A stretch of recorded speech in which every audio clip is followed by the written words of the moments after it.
अस्सलाम वालेकुम जी, मैं हमारी अली, आप देख रहे हैं मेरा चैनल। कनाडा में देसी लड़की का लर्जा खेज़ कत्ल, ऐसा कत्ल जो कभी ना सुना ना देखा।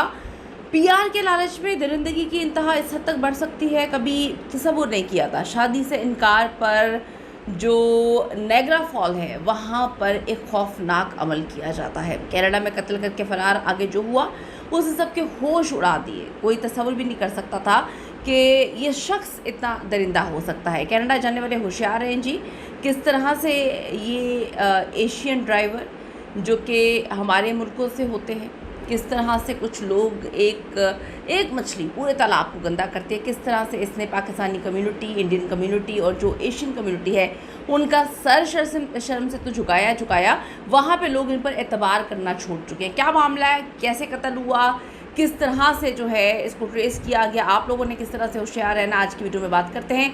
रिक्वेस्ट है चैनल को सब्सक्राइब करें, हमें आपकी सपोर्ट की ज़रूरत है और आपने वीडियो को आखिर तक ज़रूर देखना है। ज़िंदगी में अपने ख्वाबों को पूरा करने के लिए जब कोई इंसान अपना वतन छोड़ता है, सात समंदर पार जाता है, अपने प्यारों को छोड़ता है, तो उसके वालिदैन की आंखों में एक उम्मीद होती है कि हमने इतना कुछ किया, अब हमारा बच्चा जो है डेफिनेटली कुछ ना कुछ करेगा। लेकिन क्या हुआ अगर वही ख्वाब जो है वो भयानक डरावना ख्वाब बन जाए, आप तसव्वुर भी नहीं कर सकते।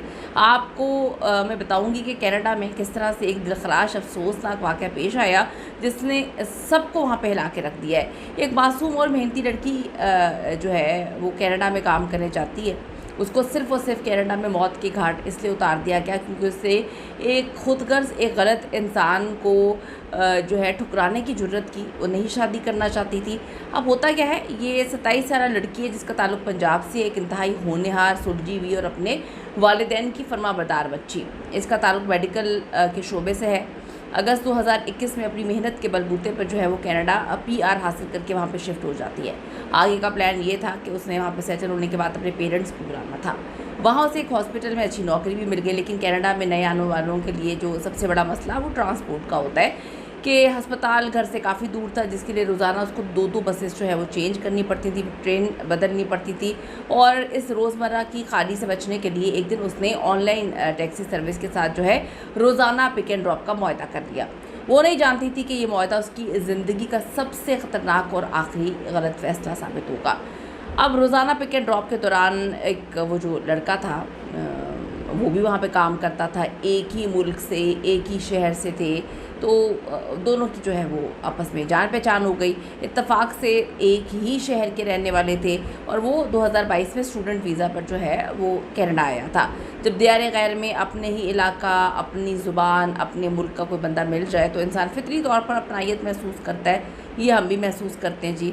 अब उसे एक भाई या दोस्त समझकर उसने रास्ते में जो है वो पंजाब की बातें किया करती थी, अपने शहर की बातें किया करती थी, लेकिन उस दरिंदे के जहन में तो कुछ और ही चल रहा था। उसके पास कनाडा का वीज़ा था मगर पीआर नहीं थी, जबकि इस लड़की के पास जो है वो पीआर होल्डर थी। इसके दिल में लालच ने जन्म लिया। उसने सोचा अगर वो किसी तरह से इस लड़की से शादी कर लेता है, उसके पास पीआर भी, अच्छी नौकरी भी है, इसकी फैमिली भी यहाँ पे नहीं है, तो उसको तो लाइफ उसकी सेटल हो जाएगी, इसे कनाडा की परमानेंट रेजिडेंसी जो है वो बड़ी आसानी से मिल जाएगी।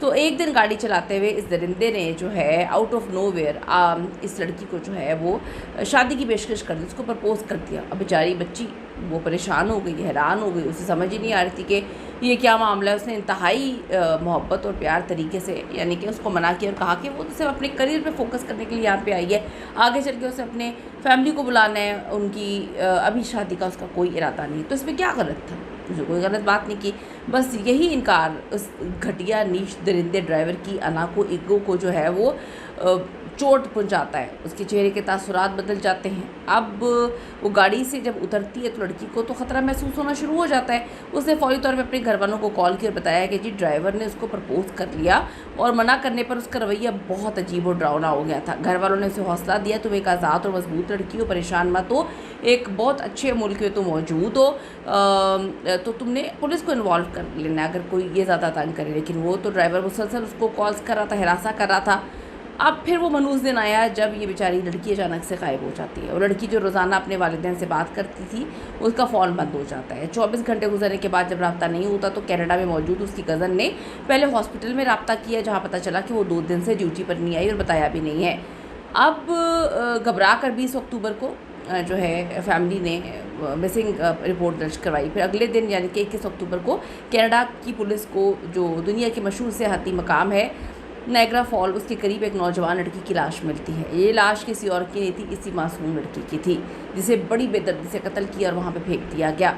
जब कनाडा पुलिस ने तहकीकात शुरू की तो शक की सुई सीधी सादी उसी टैक्सी ड्राइवर पे गई, लेकिन जब तक पुलिस उस तक पहुंची वो मकार कनाडा से फ़रार होकर जो है वो पंजाब पहुंच चुका था। कनाडा पुलिस फौरी तौर पर उसके ख़िलाफ़ जो है लुकआउट नोटिस जारी किया।